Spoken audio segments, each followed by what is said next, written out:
Hello friends, வணக்கம். இந்த வீடியோவில் நம்ம குழந்தைங்களுடைய புக்கை நாமளே வீட்டில் எப்படி தைச்சி அதுக்கு அட்டை போட்டு லேமினேட் கவர் பண்ணுறதுன்றதை நான் சொல்லித்தரேன் வாங்க. அதுக்கு முன்னாடி என்னுடைய சேனலை சப்ஸ்கிரைப் பண்ணிக்கோங்க. அப்போ தான் நான் போடுற வீடியோஸ் ரெகுலராக கிடைக்கும்.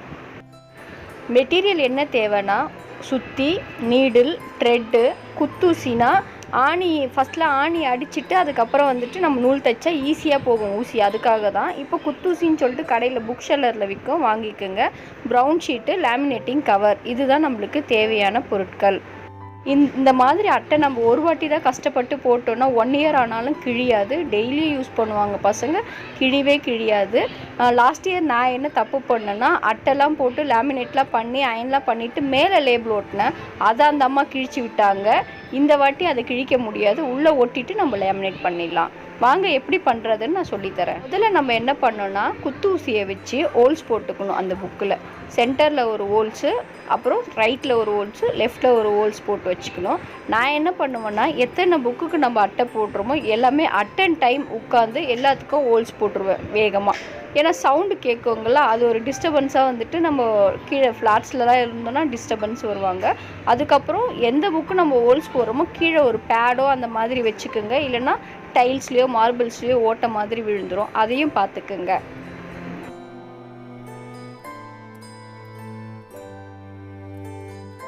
அதுக்கப்புறமா நான் என்ன பண்ணுவேன்னா, புக்கு தைக்கிற ஊசின்னு சொல்லிட்டு கடையில் விற்கும், அதுவும் அந்த நூல். ஸோ இந்த மாதிரி சென்டரில் வச்சு நல்லா க்ரிப்பாக தைச்சிடுவேன். பசங்க எப்படி பண்ணாலுமே லேயர் லேயராக பேப்பரும் வராது. இது ரொம்பவே சேஃப்டியாகவும் இருக்கும் குழந்தைங்களுக்கு. இந்த மாதிரி நான் தைச்சி நல்லா செக்யூர் பண்ணிவிடுவேன் புக்கை. ஆல்ரெடி நல்லா தான் இருக்கும், நான் இந்த மாதிரி பண்ணிட்டேன்னா நல்லாயிருக்கும் குழந்தைங்களுக்கு. ஸோ இந்த மாதிரி செக்யூர் பண்ணிவிடுவேன். ஃபுல்லாக தைச்சி ஒரு நாட்டு போட்டு நூலை கட் பண்ணிவிடுவேன்.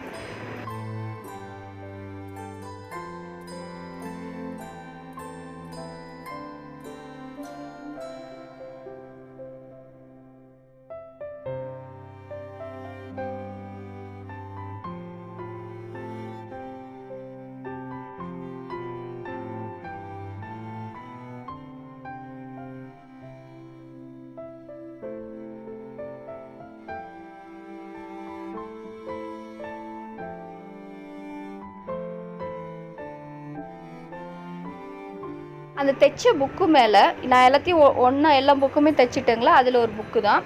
தைச்ச புக்குக்கு நம்ம நார்மலாக எப்பவும் போல் இந்த மாதிரி ஒரு ப்ரௌன் ஷீட் அட்டை போட்டுருவேன் நான். இதே மாதிரி போட்டுக்கலாம்.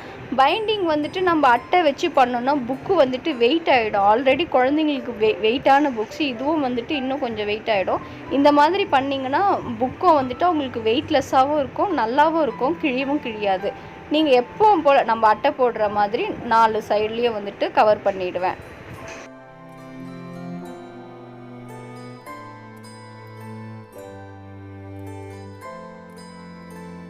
இது ஒரு வாட்டி, இது ரொம்பவே கொஞ்சம் கஷ்டமான ஒர்க்கு தான். என்னடா இது புக்கு பைண்டிங்க்கு நம்ம இவ்வளோ டைம் ஸ்பெண்ட் பண்ணுமான்னு கூட நீங்கள் கேட்கலாம். பட் இந்த மாதிரி ஒரு வாட்டி நம்ம போட்டுட்டோன்னா புக்கு கிழிவே கிழியாது. 1 வருஷம் வரைக்கும் நல்லாவே இருக்கும். நான் இந்த மாதிரி தான் ட்ரை பண்ணியிருக்கேன். எனக்கே நான் இப்படி தான் பண்ணுவேன். அதை நான் என் பொண்ணுக்கும் ஃபாலோ பண்ணியிருக்கேன். என் பொண்ணுக்கிட்டே நான் கேட்குறேன் பாருங்கள், லாஸ்ட் இயர் நான் அட்டை போட்டேன்லடா, அது எப்படி இருந்துச்சு உனக்கு அந்த இயர் ஃபுல்லாக? அந்த இயர் ஃபுல்லாக சூப்பராக இருந்துச்சு, கிழிவே கிழியில.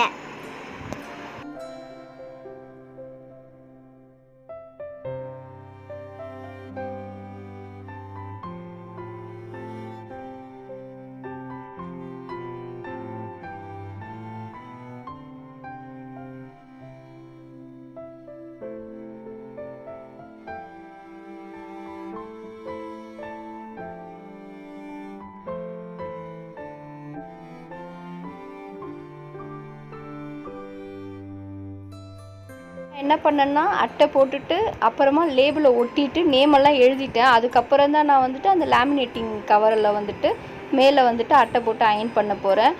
லாஸ்ட் இயர் நான் என்ன பண்ணேன்னா, லேமினேஷன் கவருக்கு மேலே ஒட்டினதுனால லேபிளெலாம் கிழிச்சிட்டாங்க. இந்த வாட்டி இது கிழிக்கவே முடியாது. முதல்ல இந்த மாதிரி பண்ணிட்டேன்.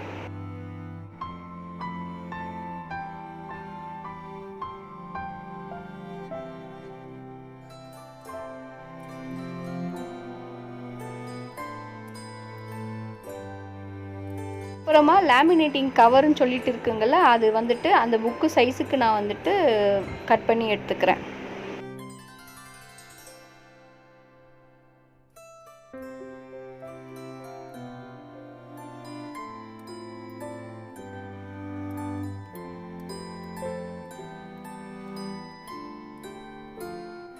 அதுக்கப்புறமா அந்த கவரை வந்துட்டு நம்ம இப்போ அயன் பண்ணணும். டைரெக்டாக அயன் பண்ணக்கூடாது. எதனா ஒரு காட்டன் கிளாத் எடுத்துக்குங்க. காட்டன் கிளாத்தை வந்துட்டு அந்த கவர் மேலே நல்லா போட்டுட்டு அதை நல்லா வந்துட்டு படிகிற மாதிரி அயன் பண்ணணும். நல்லா சூடை பார்த்துட்டு அது நல்லா அயன் பண்ணி எடுங்க. நான் பண்ணுறேன் பாருங்கள். ஸோ இந்த மாதிரி அயன் பண்ணிங்கன்னா அந்த கவர் வந்துட்டு அந்த அட்டையோடு அப்படியே ஒட்டிக்கும். ஸோ ரொம்ப க்ரிப்பாகிடும், கிழியவே கிழியாது.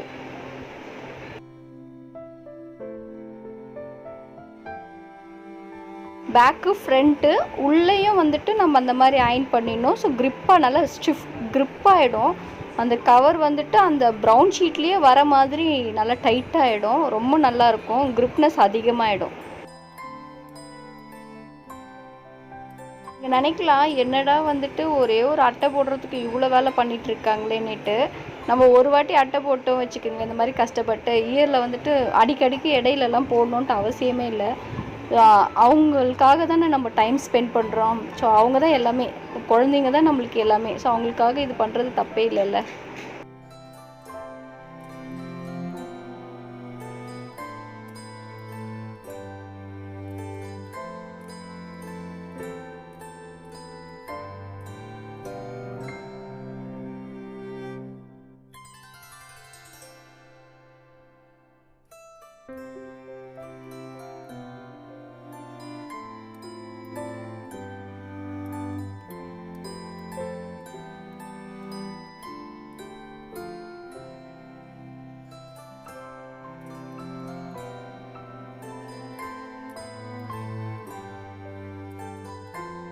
எவ்வளோ அந்த ஹீட்டோடு ப்ரெஸ் பண்ணுறோமோ அவ்வளோவும் நல்லா க்ரிப்பாக இருக்கும். இந்த மாதிரி நீங்கள் ட்ரை பண்ணி பாருங்கள், ரொம்ப நல்லாயிருக்கும். எனக்கு கமெண்ட்டும் பண்ணுங்கள். எனக்கு தெரிஞ்சு நான் சின்ன போதில் இருக்கும் போது இப்படி தான் பண்ணுவாங்க.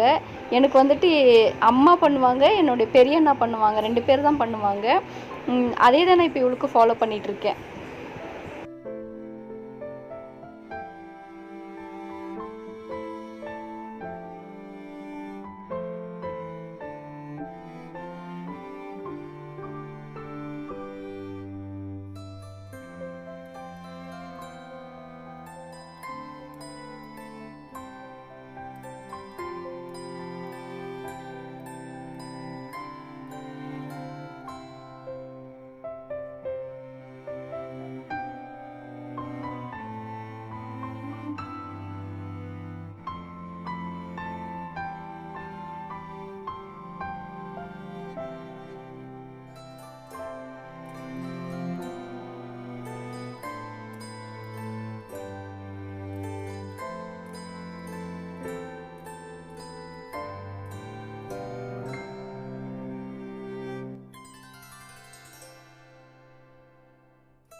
ஃபைனலாக வந்துட்டு எல்லா பக்கமும் நம்ம ப்ரெஸ் பண்ணி எடுக்க வேண்டியது தான்.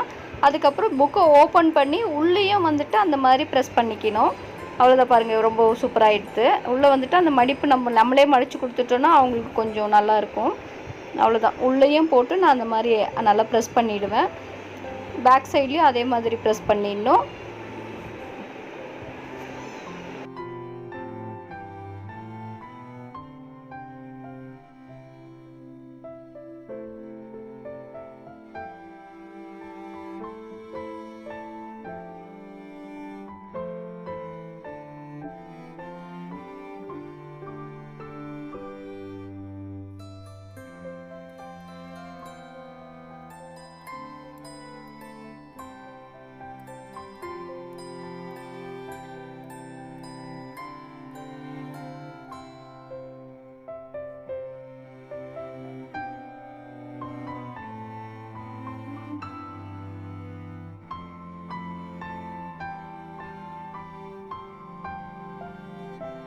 எல்லாம் நம்ம முடிச்சிட்டோம். இதுக்கப்புறம் வந்துட்டு ஸ்டேப்லர் இருக்குங்கள, அதில் வந்துட்டு ஒரு இதுக்கும் வந்துட்டு 2 அடிங்க. கீழே 2 மேலே 2.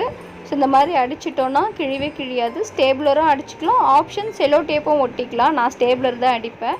ஸோ அவ்வளோதான், நம்மளுடைய ஒர்க்கு முடிஞ்சிடுச்சு. ஸ்டேப்லர் மட்டும் தான் துரும் பிடிக்கும், ஆனால் அட்டை கிழியவே கிழியாது. 1 இயர்க்கு ரொம்ப நல்லாயிருக்கும் இந்த மாதிரி போட்டிங்கன்னா. அவ்வளோதான், நம்மளுடைய ஒர்க்கு முடிஞ்சு போச்சு. நான் லாஸ்ட் இயர் புக்கையும் இந்த இயர் புக்கையும் நான் வச்சுருக்கேன் பாருங்கள். இந்த வீடியோ உங்களுக்கு பிடிச்சிருக்குன்னு நினைக்கிறேன். எனக்கு ஒரு லைக் பண்ணுங்கள். உங்களுக்கு பிடிச்சதுன்னா உங்கள் ஃப்ரெண்ட்ஸ்க்கெல்லாம் ஷேர் பண்ணுங்கள், சப்ஸ்கிரைப் பண்ணுங்கள், கமெண்ட் பண்ணுங்கள். என்னுடைய லாஸ்ட் இயர் புக்கும் நான் வச்சுருப்பேன், இந்த இயர் புக்கும் நான் வச்சுருப்பேன். எப்படி இருக்குன்னு பாருங்கள். இது இந்த இயர் புக்கு. இன்னொரு புக்கு எடுத்திருக்கேன் பாருங்கள், அது லாஸ்ட் இயர் புக்கு. அதில் வெறும் வந்துட்டு அட்டையெல்லாம் அப்படி நல்லாயிருக்கும், ஆனால் வந்துட்டு துரு மட்டும்தான் பிடிச்சிருக்கும் stapler. So this is last year book. நல்லா ஒர்க் பண்ணியிருப்பாங்க. இந்த வீடியோ உங்களுக்கு பிடிச்சதுன்னா ஒரு லைக் பண்ணுங்கள், ஷேர் பண்ணுங்கள், கமெண்ட் பண்ணுங்கள், சப்ஸ்கிரைப் பண்ணுங்கள். சப்ஸ்கிரைப் பட்டனுக்கு பக்கத்தில் இருக்கிற பெல் ஐக்கானை ப்ரெஸ் பண்ணுங்கள். அப்போ தான் நான் போடுற வீடியோஸோடைய நோட்டிஃபிகேஷன் உங்களுக்கு வரும். இவ்வளோ நேரம் பொறுமையாக வாட்ச் பண்ணதுக்கு தேங்க்யூ. தேங்க்ஸ் ஃபார் வாட்சிங்.